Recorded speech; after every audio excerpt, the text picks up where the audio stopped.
Join Gator great Shane Matthews every weekday as he brings you all you need to know about your Florida Gators, including news, analysis, and opinions with some of the biggest names in sports. Find us on Spotify, Apple Podcasts, Google Podcasts, or wherever you listen to your favorite podcast. Or watch us live at 8 a.m. on Facebook, YouTube, and Twitter.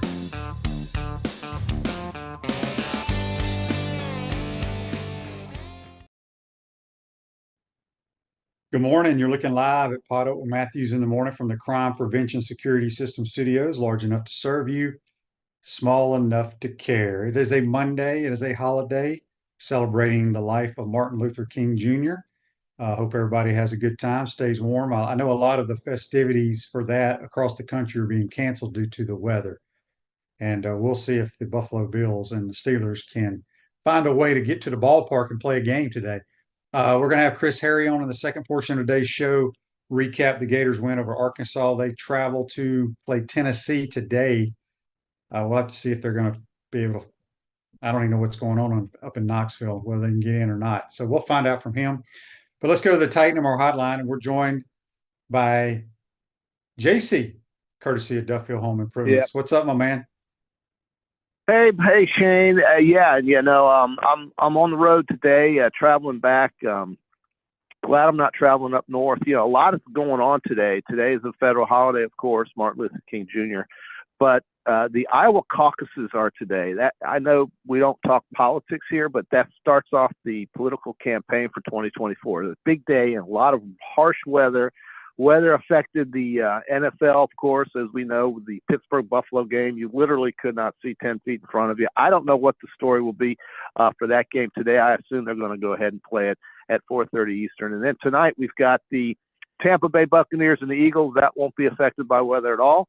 And had the Rams won last night, Tampa Bay would be playing for another home game should they win tonight, because, of course, Dallas doing their typical Dallas Cowboy thing in the playoffs and getting absolutely just dominated by the Green Bay Packers. And this is one of those things, QB. You remember back in, I don't know what year Rodgers won the Super Bowl, but I think they came out of the sixth hole. So they were the last seeded team the year Rodgers won it. They won all their road games, and they won the Super Bowl as a sixth seed. And here they are as a seventh. And you're a quarterback, so you know about good quarterback play, and you saw it yesterday with Jordan Love, who was just spectacular and has done something that Brett Favre and Aaron Rodgers couldn't do, and that is win a playoff game or even go to the playoffs as a first-year starting quarterback for Green Bay. So I was really surprised by that. I was happy to see the Gators win by 22 points at home in basketball, get on the winning track, see Riley Kugel wake up. I'm sure you and Chris will talk about that. He was instrumental. But the schedule maker hates the Gators. He hates the Gators in Florida, and he hates the Gators in football, and he hates the Gators in basketball because he's telling the Gators they got to turn around and go to Tennessee tomorrow in Knoxville. It could have easily just as been Vanderbilt or another team. But no, it has to be one of the three better teams in the league at Tennessee. So that's a tough assignment for the Florida Gators. I mean, it really could have been somebody else. It could have been, LSU, or could have been Vanderbilt. But no, instead they're playing Tennessee. So yeah, well, pretty much every game in the Southeastern Conference in basketball is going to be tough this year. True. You asked me about quarterback play, and somebody asked me on Facebook Live who I thought was better, C.J. Stroud or Jordan Love. I think they both were exceptional. The quarterbacks you saw last night in that game are elite throwers of the football. I mean, elite. You hate to see one of those guys get knocked out, but it was C.J. Stroud's special talent. Jordan Love. The Packers are the youngest team to make the playoffs. I don't know if it's in the history of the NFL or just this year they're the youngest team, but they dominated the Cowboys. As you know, I've always thought Dak was overrated. I like Dak. I don't think he's one of the top 10 quarterbacks in the league, though. And I do you think Bill Belichick is going to be hired by the Cowboys? Well, it's really hard to say what Jerry Jones is going to do, because a lot of the things he's done in the past is something I couldn't have predicted. Paying Dak Prescott more money at the time than any other quarterback in football. Now, having said all that, QB, you realize that Prescott's season this year is going to have him mentioned for MVP award. I mean, he's going to have. But I'm telling he's going to be one of. I know. He had a good year, but if you go back, yeah, and I'm not a Cowboys fan, and I don't have their record in their schedule in front of me. Yeah. I just don't remember them winning any games that against good competition.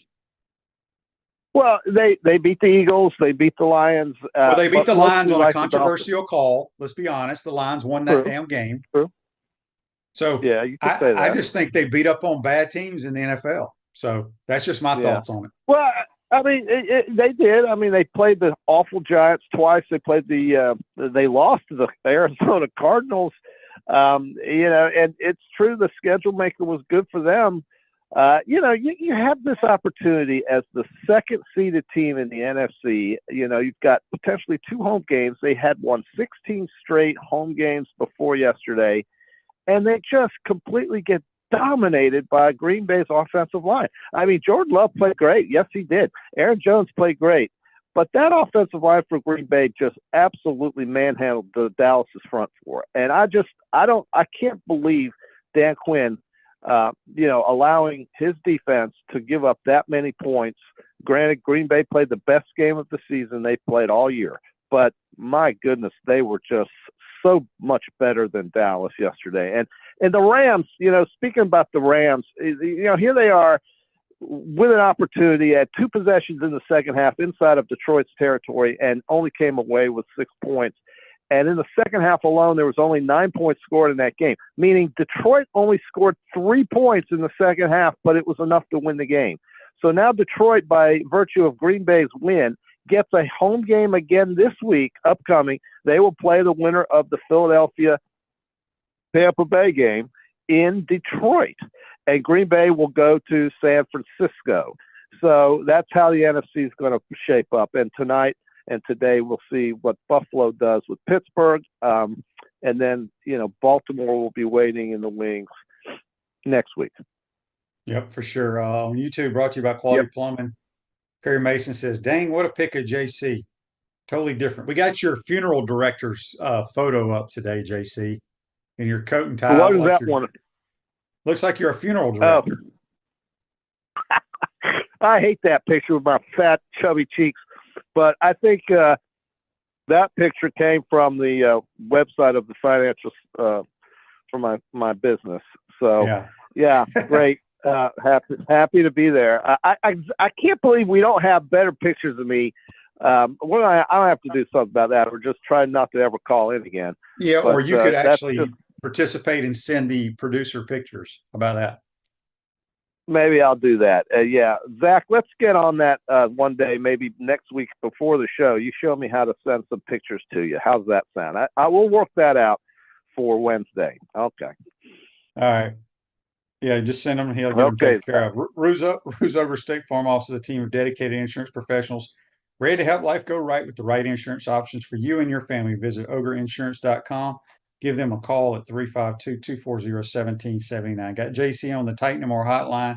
We'll have Chris Harry talking Gator Hoops, second portion of today's show, taking your questions and comments. We got one here on Facebook Live referring to the quarterbacks the Gators are going to face next year. Cam Ward at Miami, KJ Jefferson at Central Florida, Nico Lamaliva at Tennessee, Brock Vandergriff, Kentucky, Carson Beck, Quinn Ewers, Garrett Nussmeier, Jackson Dart, DJ Ugalele. So that's who we face next year. How about that? Yeah, I mean, that's what it looks like. That's what it looks like on the surface. Things can change, of course, but that schedule is daunting. There's no getting around it. But I think the first part of that schedule, the first 6 games, are very manageable. When I heard Coach Spurrier talking on the radio last week sometime, he thought that I think Feinbaum asked him about the schedule next year or something to that effect, and he was saying they were hopeful he was hopeful that Florida could win 7 or 8 games next year, but it's going to take a really fast start. It's going to take a fast start, QB. I know you laugh, but it's going to take a fast start for this group. I'm laughing at the comments that are coming in on your now it's your politician photo that we have. Well, it's a big day, man. It's Iowa caucus today. Dan says Vote for JC. Make Bama better again. Well, Dan, Bama got to the Final Four. I mean, gee whiz. And by the way, I thought that hire over the weekend of Kalen DeBoer, I think it was announced on Friday. So Friday afternoon.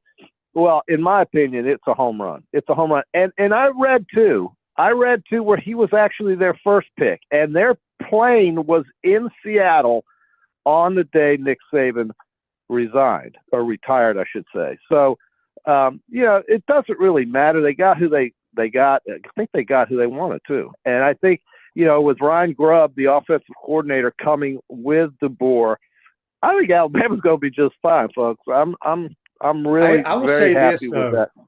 that. Haven't seen their offense and what they like to do. I don't know if Jalen Milroe's the right guy. Yeah. Well, I mean, it's possible that he isn't. It's very possible that he isn't. They've got a couple of good kids coming in, though. Julian Sayin is one of their top picks at quarterback, who's one of their top recruits. He's very high on that kid, and that kid's, by all indications, is going to come to Alabama. Ryan Williams, the very fast wide receiver, who's one of their top 5 stars that they had, recommitted back to the school after he decommitted. Caleb Downs, who's an All-American, is safety, freshman, is still on the roster. I think they're going to be fine. I think it was a good job by the athletic director to get it done quickly, and that's what they needed to do. And I think you've got a good situation there. But I'm not disagreeing with you. It's a very different type of offense with what Penix did than what I think we saw Tommy Rees do with Jalen Miller. Yeah. Yeah, for sure. Also, Jed Fish has supposedly taken the Washington Husky job, which a lot of Arizona folks are upset because Jed went on like he did a couple of Jim Rome shows, those type of places out west, and talked about how he was happy at Arizona and he had a great team coming back. So they're bashing him. So he would be playing in the Big 12 at Arizona as opposed to the Big 10 with Washington. They're no longer associated with the same conference anymore. So he's also skipping conferences, and I think it's going to be harder in the Big 10 for Washington because I think Arizona, like you said, on the upswing, got some momentum. They could do some damage in the Big 12 conference, but he's got greener pastures, I guess, in Seattle than Tucson. I can't imagine that, but that's what he sees, I suppose. Yeah, so that's kind of what's going on out there right now. Daniel says on Facebook Live, brought to you by Melton Law, his Bama buddy thinks the hire was a cheap cop-out. He's very mad beyond belief that they didn't get Sark, Sweeney, or Kiffin. Well, a lot of times you talk about the guy following the guy, and maybe Sark, Sweeney, or Kiffin just weren't they just said no, or maybe they weren't even asked. And, he can be upset about that. But the reality is that Sark is at Texas. They're going to wrap him up for the long term. It would have been very expensive to get him out of Texas. As far as Kiffin goes, maybe he's happy at the SIP. But a lot of times you don't want to be the guy following the legend. And I don't know. I mean, he can be upset, but he won't be upset when he sees what this guy's potential. I mean, look at this guy's record. 7 out of 9 seasons, 11 or more wins. And his record is 115-12. I mean, dear God, what's not to like? So tell the guy to get off the coffee and to calm down a little bit. It's going to be okay. Daryl says on the Titan MR text line, good morning, guys. I think Alabama takes a step back. Dallas always chokes in the playoffs. Yeah, it's that Dallas game. It was just funny to watch. Can't believe it. I thought Green Bay's plan was outstanding, and they just took it right to the damn Cowboys. Do you think they got a chance next week over there in Santa Clara? You think they got a chance, Green Bay? I don't think so. Yeah. I don't well, think so. That's the thing, isn't it? They played the best game they've played in multiple years yesterday. But now the Niners come waiting, and I don't know. Come calling. It's a tough assignment, but they're still playing. Dallas is packing it up. What kind of changes do you think we'll see in Dallas QB? You think they're going to clean house? Yeah, I mean that's what Jerry Jones does, right? When things don't go well, hasn't Mike McCarthy gone 12-5 the last 2 or 3 years? He may have, but I haven't seen him clean house in Dallas the last few years, and they still lose in the playoffs. I mean, they clean house. Who was the head coach? Wasn't it Jason Garrett, the head coach before Mike McCarthy? They got rid of him. Then they brought McCarthy Yeah. in.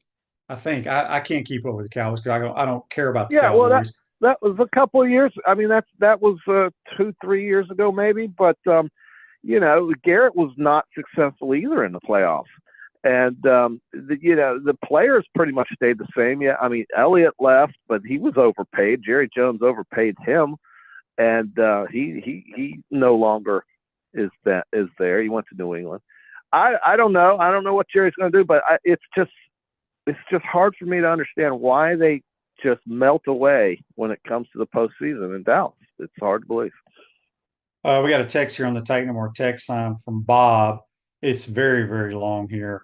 I'm going to kind of, he's referring to watching the game last night between the Lions and the Rams. He says, Shane, everybody that follows the Gators complain about all our movement and pre-snap. Watching that game last night, I couldn't believe all the motions and pre-snap movement that both those teams did. Thanks for the text. Yeah, they do. What was phenomenal to me is all the movement that the Rams had on the road with the crowd noise, and they never had a penalty. But people do that because you get people out of position and you get the defense having to think on every play. Because when a guy motions across, everybody's responsibility changes. But that was good by our listener picking that up. He's listening to my program because that I thought it was awesome.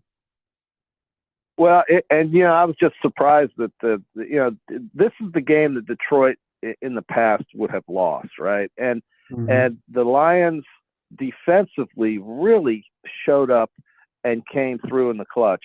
Again, offensively, they were hampered in the second half. They did not score. So, they got a field goal. So credit the Rams there. But offensively in the second half, that game tightened up hard. And Detroit's defense won that game for them. And that was the type of game, again, that the Lions lose. And I was in the Beau Rivage sports book last night, and Lion fans were absolutely raising hell. I mean, right now, Michigan football, people in the state of Michigan are letting out about 3 decades of frustration, or maybe even longer than that, maybe 5 or 6 or 7 decades of frustration, because they were absolutely unloading last night. And they get another home game in downtown Motor City, and they get a home game next week against either Tampa Bay or the Eagles. So that place is hopping. And if the Green Bay Packers somehow do upset the 49ers, then they will play the championship game potentially in Detroit, which is good for them. So I don't know. It's good football. It's good times right now in the state of Michigan, which has suffered for a very long time. So, yeah, very true. Very, very true. Yeah. Let's do our Peachland Dental, Gator Nation's #1 choice for dentistry in Port Charlotte surrounding areas. Visit them at peachlanddental.com. I'm 4-0 in the NFL playoffs, by the way. JC is 2-2. Ooh. JC, who was your Super Bowl picks back in August? Do you remember? Yeah. My Super Bowl pick, it has thinking right now, I don't remember. I know you had the Lions. Everybody knows you had the Lions. But I had the Lions playing the Bengals. Yeah, I'll go back and check the notepad, but it's 462 miles east of me right now, so I'll get that for Wednesday's show. So I don't remember. QB big game. I'll let you and Chris talk about it, but I was just going to mention the fact that Florida, the point production is exceptional.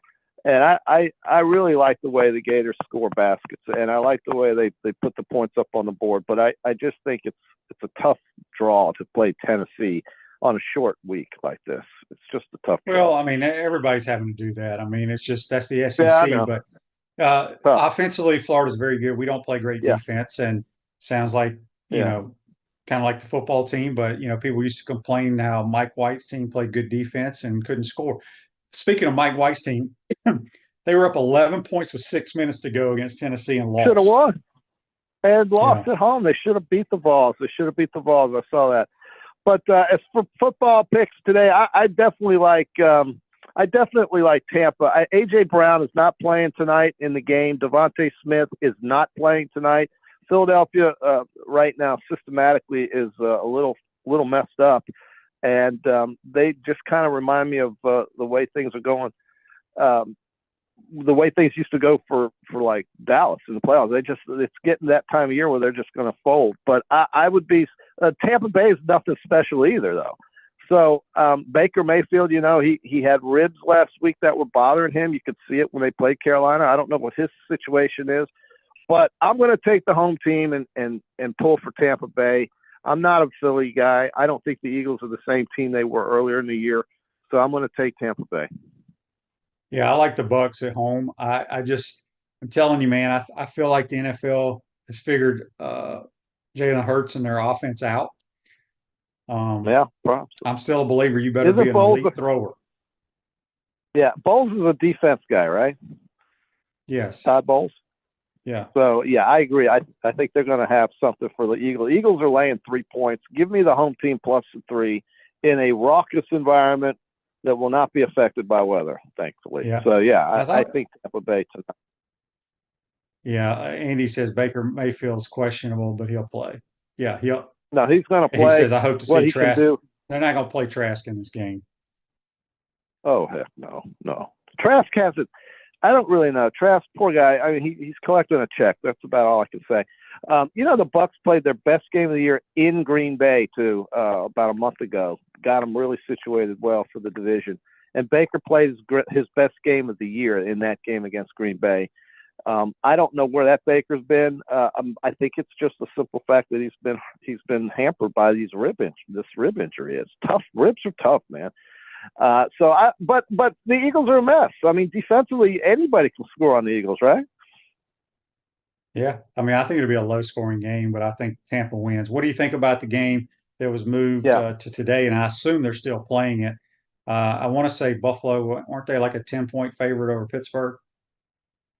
They are a 10-point favorite. The total is 38.5. The weather is just marginally better than it was yesterday. I don't think the wind gusts are nearly as bad as they were yesterday. Was that storm going through? The snow will be everywhere. They will still have snow falling. But the wind was an impossible situation. And the NFL did the right thing, or the state of New York, whoever it was that initiated that cancellation, that was the right thing to do. You cannot see in front of you. It would have been a safety concern. And, the stadium is covered in snow. But this is what Buffalo thrives in. The Steelers are not afraid of this kind of thing either. But I don't know what Rudolph can do. And without T.J. Watt, I see Buffalo being effective offensively. But inside of that 10 points, I like Pittsburgh because I don't think we're going to see a lot of points because it's still going to be difficult to score. Now, I don't know what the weather wind-wise is like, but yesterday it would have been literally impossible to play. So I think I'm going to take the Steelers with the 10 points, but I think Buffalo wins the football game. Yeah, I'll go ahead and take the Buffalo Bills to win by 2 touchdowns. I think they'll get ahead and it'll be over. They're killing you on your picture here, JC. We got Cornell attorney at law. Hey, business pro, man. Business pro. I'm a business pro. Everybody sees me on this format in a sweatshirt, but I clean up pretty good, America. I clean up pretty good, America, even though I could stand to lose about 20 pounds. I'm working on that right now. Yeah, I am. I still think I could lose more. My alcohol consumption has literally come to a screeching halt. I don't carry the gluten food with me. I had gluten-free pasta the other night. I mean, I stay. I'm changing things. The way the game plans change a little bit. So if you eat a big old plate of gluten-free spaghetti, how much better is that for you than regular spaghetti?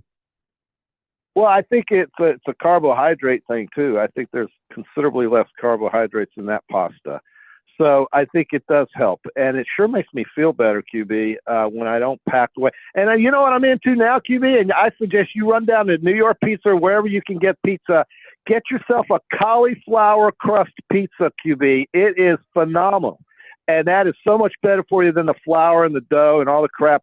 It's a thin crusted pizza. You got to give it a try, man. I'm all about the cauliflower pizza. Now, that's the best thing you can eat. That's the best thing you can eat, folks. Get into it. Specialty pizzas. Get the cauliflower crust. It's so much better for you. Well, most people that were trying to lose weight, they'd probably just tell you not to eat pizza in general. Well, well, that's I can't deny that. But once in a while, I'm saying moderation is key, folks. Moderation. Okay. But that's important. Reggie says on Facebook Live, brought to you by Melon Law, JC's funeral services. Quote. Wait, hang on. It went away. Let me find it. Where'd it go? Put the Cowboys. JC's funeral service. Quote. Treat your family members like NFL running backs. We're always on your side. Well, I'm pronouncing dead the Cowboys. I'm pronouncing dead the Browns. I really wish the Rams had pulled it out, but the Rams, they just couldn't score when they had to. Stafford's a Hall of Famer. Do you think Stafford will be back next year, QB? Man, I totally forgot that this was his 15th year. And his body has taken a beating. He's a Hall of Famer, in my opinion. Yes. I think he comes back for another year. I think he likes playing for Sean McVay. I think you're right, but I also hope they sign Carson Wentz. I think McVay could do some good things with Carson Wentz as the future quarterback. But no, I think you're right. But he really did take a lot of hits last night too, QB. I mean, the Lions were coming. You got to love the way this coach has turned that program around, that franchise around in Detroit, and the fact that they're hosting another playoff game just is the tip of the iceberg. They've got a great future. They drafted very well, and Goff's career has completely gone straight up since moving to Detroit. Good for him. Okay, real quick, JC, just before we let you go, Nat says on Facebook Live, brought to you by Melon Law, gluten-free foods are generally more fattening than food with gluten. They are?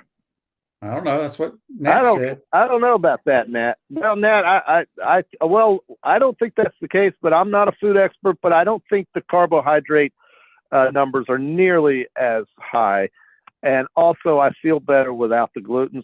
So I'm all in on the cauliflower pizza, and I'm all in on the gluten-free pasta, and I feel better. And I don't think that's the case. I think the carbohydrate content is considerably lower with the gluten-free food. So, Nat, thank you for the advice, but I'm going with the gluten-free stuff. Thank you. All right. Before we get you out of here, Campus USA, this day in sports brought to you by Campus USA. They put some star power to work in your financial life at Campus USA Credit Union. JC, in this day, in 1892, basketball rules were first published in Triangle Magazine by James Naismith. He wrote the rules in 1892. Okay.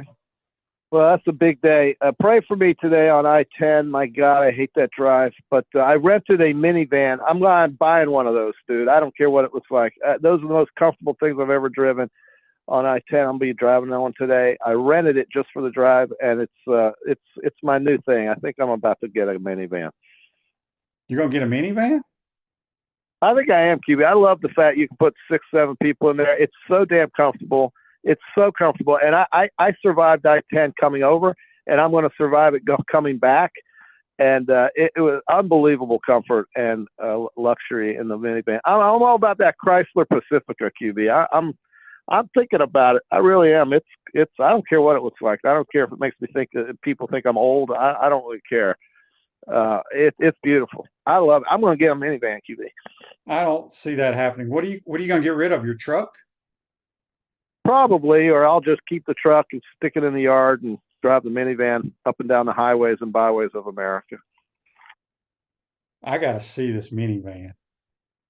QB, you'd love it. You stick your golf clubs in the back, and everybody can sit in there, and we can all fellowship as I drive to the next golf course. I mean, it's great. I mean, you can stick. I mean, you really can. You can stick 5 bags of golf clubs in the back. You can put 6 guys in there. Put a cooler in the middle. It's tremendous. Dude, you gotta get into that. I'll show you. I've seen plenty of minivans, but I don't want one. I think it's funny you're going to buy one. The Chrysler Pacifica. Hey, I'm all in. Before we let you out of here, can I ask you how many times do you have multiple people load up with you to drive to a golf course? Well, that's going to happen a lot more as I get into the latter stages of life. We're in the second half, QB, both of us. So, there's going to be more of that kind of road tripping thing. I'm not really fond of flying, especially this time of year with all the delays. Driving could be the next answer, but it has to be comfortable. And that damn thing is the most comfortable thing I've ridden in or driving in. And every time I go on a golf trip and we rent something and everybody travels together to the golf course, that's what we get. And it's a winner, QB. It's a winner. I'll get you involved. QB, you just got to leave the house, get out of the house once in a while, and not on a football trip. And I can't wait to ride in a minivan with you. All right, that's JC. Join us on a Tight Number Hotline.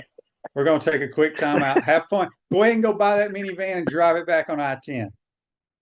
Okay, thank you. I'm going to do it. We're going to take a quick time out. Come back. We'll be joined by Chris Harris from FloridaGators.com. We want to take this moment to thank our sponsors who keep the show going and pay the bills. Our premium sponsors are Crime Prevention Security Systems, large enough to serve you, small enough to care. Titan MRI, Gainesville's only locally owned and operated MRI facility. Meldon Law, the only official injury and accident law attorneys of the Florida Gators. Peachland Dental, Gator Nation's first choice for dentistry in Port Charlotte. QC Kinetics, live pain-free with QC Kinetics. Campus USA, put some star power to work in your financial life with Campus USA Credit Union.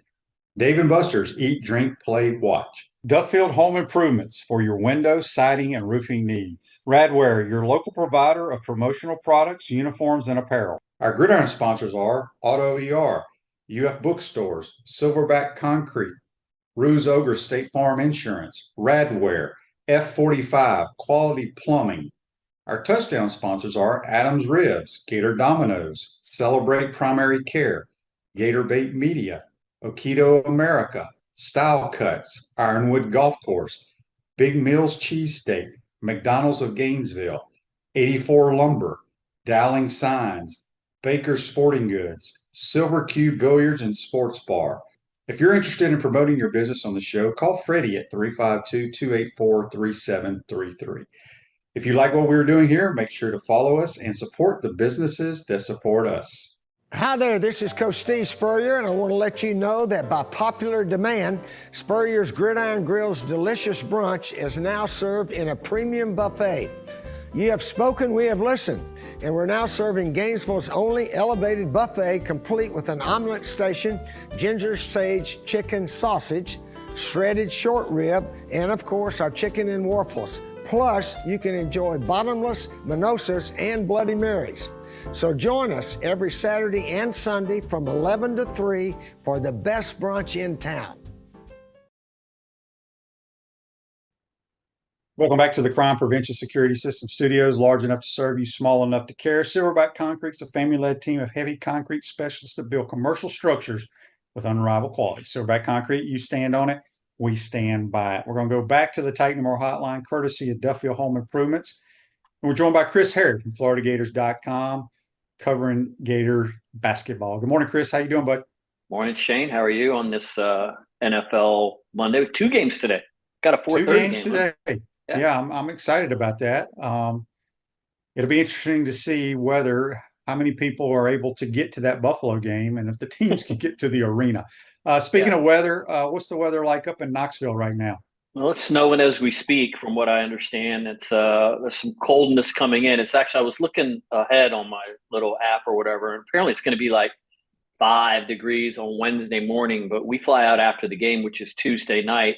It's going to be cold. It's going to be snowy. But relative to the Florida basketball team, it'll be the most hostile environment they'll play in this season.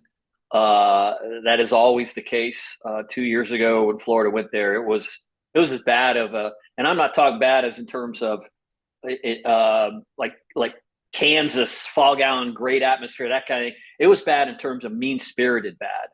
And some of that has to do with how Tennessee plays, especially at home, way games are called in this particular venue, Thompson Bowling Arena, the way Tennessee plays for sure. But the fans are ruthless there, and this is a different team, obviously, than Todd Golden Todd Golden has not taken a team to Tennessee yet, and so he's yesterday when those guys came in, that's one of the primary messages he gave them coming off their best performance of the season.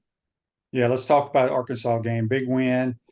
Gators just blasted Arkansas. Arkansas is a team that, boy, they look like they're not going to win many games. I don't know what's going on with them, but just it was a great win at home.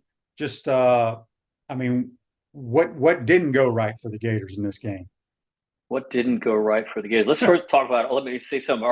Arkansas does look a little discombobulated. They look like they got a lot of the same guys, and that's not necessarily since they're always wildly athletic. But what's confusing about it, maybe it's their lack of continuity, maybe a lack of a point guard. They beat Duke a month ago, man, or five weeks ago, which yeah, they sure did in the SEC ACC challenge. But so the message from Florida's standpoint was, if at 0-2, you did not want to go 0-3, and certainly Arkansas was desperate coming here.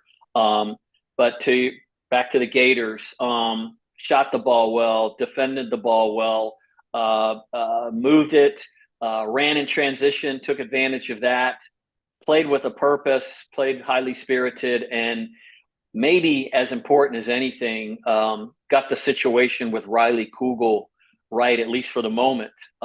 It's people don't know, and as a professional athlete and a college athlete, no, but the fans have no idea what goes on a day-to-day basis behind locker rooms with coaches and players, and how they go about over the course of a season and off season for that matter. And really, really good job by Todd Golden. Everyone saw that game Wednesday night against Ole Miss where Riley didn't play in the second half. That stuff has to be addressed. It has to be addressed directly. And obviously, both Riley and the team in general responded tenfold in a game they had to win at home. In what was a great atmosphere. The first thing Todd said when he came into the locker room, or excuse me, the post-game interview area, he wanted to thank the fans for showing up how they did. He said it was as good an atmosphere as he's had since he's been here. Yeah, that's awesome. So we have a bunch of people here asking questions. Do you think Riley Kugel moves into the starting lineup, or are they going to keep his role kind of the same? No, I don't think he'll move into the starting lineup. I think he played 27 minutes the other day. I imagine if they put papers down in front of him, he would sign to do that every day if he could. He was really good. He wasn't perfect. I mean, I think he was 8 for 15 from the floor. He missed some bunnies still, and he does that, and he's done that since he got here.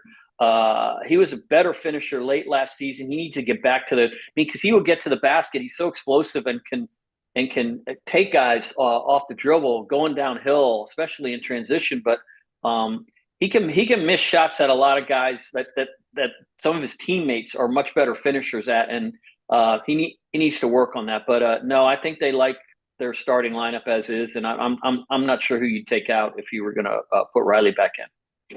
Yeah, it was a great win against Arkansas, as you stated, and now we fly to Tennessee. They were ranked 5th in America last week. I don't know what the new poll says for this week, but they were down 11 with 6 minutes to go at Georgia. Didn't look good for them. They found a way to come back, but this team has a lot of veteran guys. That one kid that transferred from like Northern Colorado, he is a pro, man. He looks like an NBA player. He does. Yes, he does. Dalton Connect, 6'6". Looks a little like Chandler Parsons to me. Maybe not as tall, but the way his game, because he's very, very long. He can really shoot the ball. He can put it down on the floor, and man, he can run. He had 35 points in that game the other day that you mentioned. They came from 11 down. Zakai Ziegler is a guy I didn't think he'd be back as soon as he was. The guy blew out his knee last February, and really impacted Tennessee, what Tennessee would have been able to do probably in the NCAA tournament. Josiah Jordan James is still there. It's his 5th year. He's been there forever. He's a McDonald's All-American. People thought he was a one and done. He's got like 1,300 points there, and is still playing, still starting. They got size. They're a really good team. But above all else, they play phenomenal defense as always with Rick Barnes as their coach. I think the defensive efficiency, they're 3rd in the country. They only give up around 41% from the 2-point area. They're handsy. They push. They shove. They're aggressive, and this is another team that plays to Rick Barnes' defensive personality. John says on Facebook Live, brought to you by Metal Law, he says he likes what Jimmy Dykes said on the broadcast. Make your layups and make your free throws, and Florida's a tough team to beat. Mm-hmm. I mean, yeah. That's true. I mean, what was their percentage from the free throw line in this game?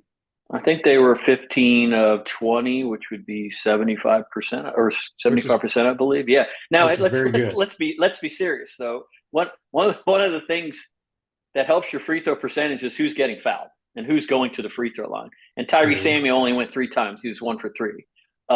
But I will say this: I wrote a story about their free throw shooting and some of the free throw shooting tactics that the coaches have started to put together. I wrote that last week. If anyone wants to go back to FloridaGators.com and look at that, that was heading into the Ole Miss game. But a guy like Alex Condon is going to get fouled a lot. He is really he has a really nice stroke, Shane. Tommy Hawk has a really nice looking stroke at the free throw line. Their free throws, they just weren't making free throws. And I think with freshmen, a lot of that has to do with thinking too much of it. And Alex Condon was good at the line the other day. We'll see what happens with Thomas Hawk. But they have guys who can make free throws just in real time and in real games. They've struggled with Tyree Samuel in particular. And just if you see him, when he shoots, it just doesn't look like it's going in. He just looks kind of robotic and what have you. But he's going to get fouled a lot. He didn't get fouled a lot the other day, but he had another good game. He hadn't had the first 2 games of the SEC season. He had, I think, 4 straight double-doubles going into the season, rather. He didn't play well at all in the first 2 games.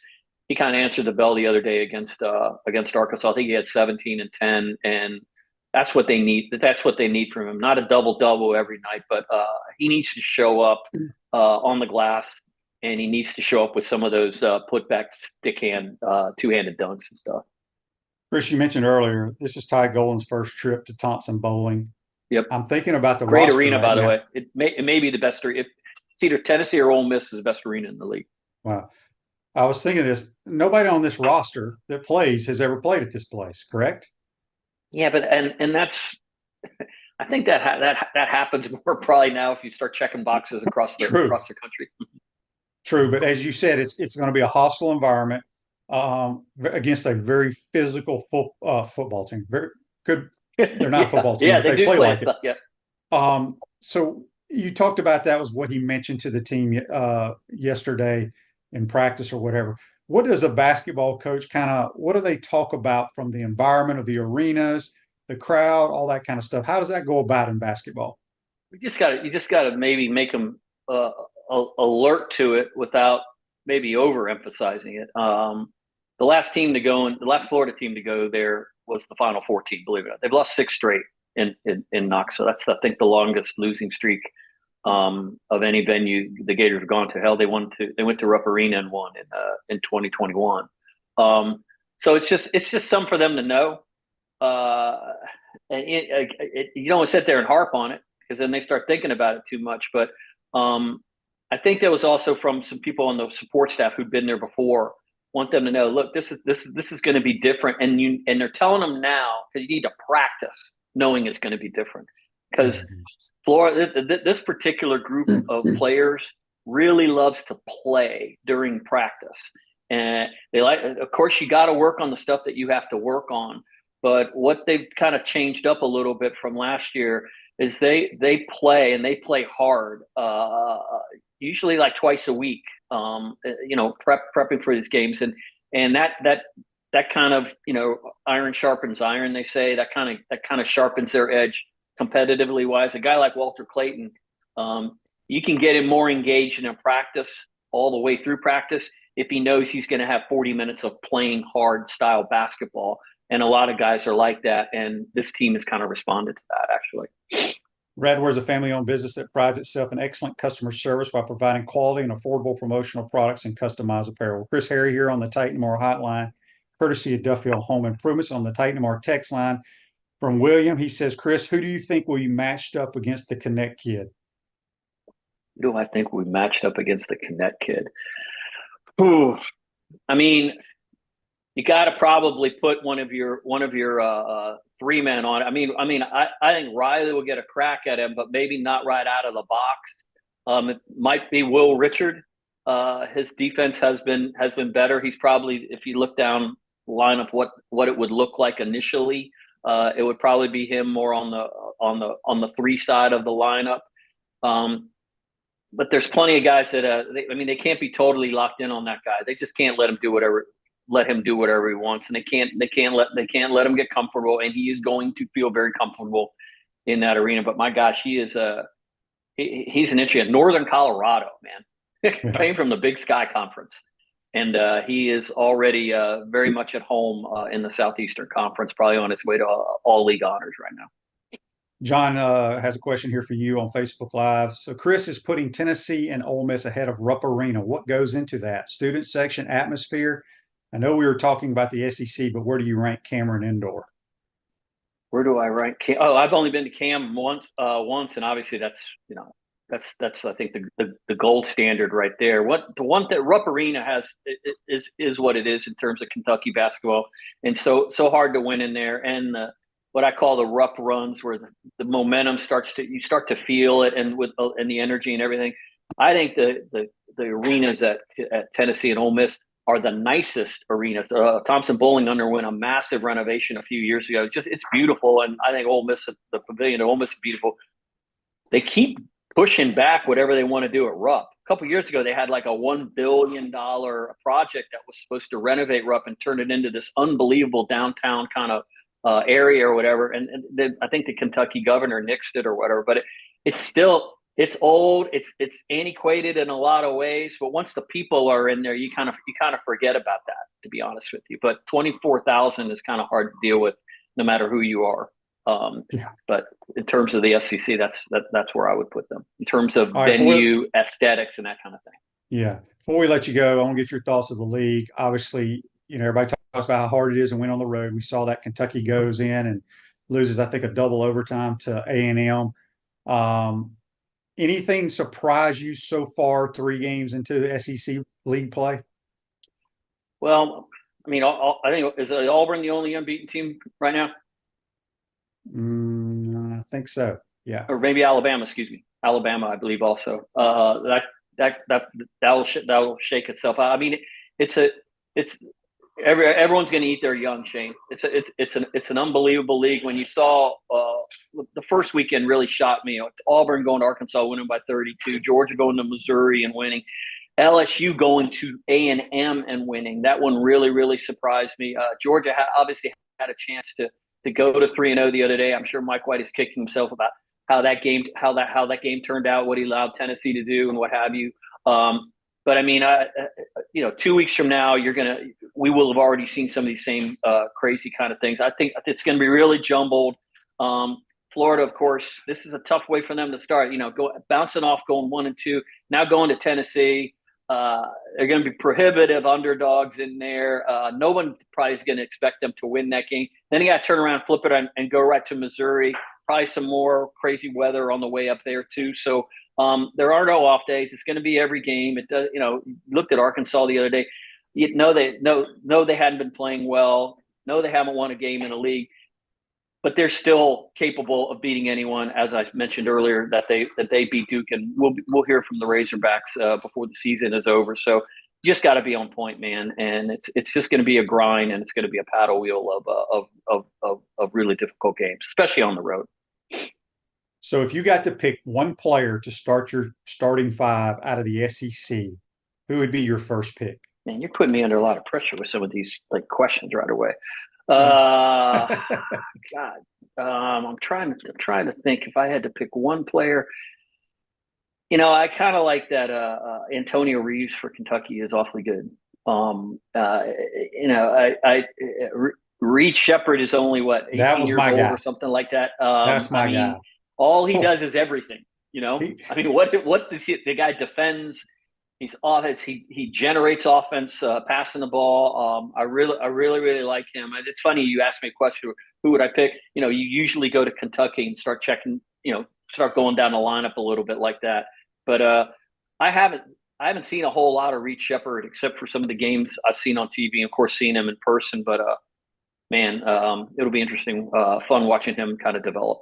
Yeah, I think he's phenomenal. All right, before we let you go, we've had a couple people here ask who you want or who do you think will be hired by your Redskins? Yeah, somebody actually asking that. The Detroit Lions offensive coordinator is the guy who a lot of people have won. He had a lot of offers last year. Apparently, the Carolina Panthers.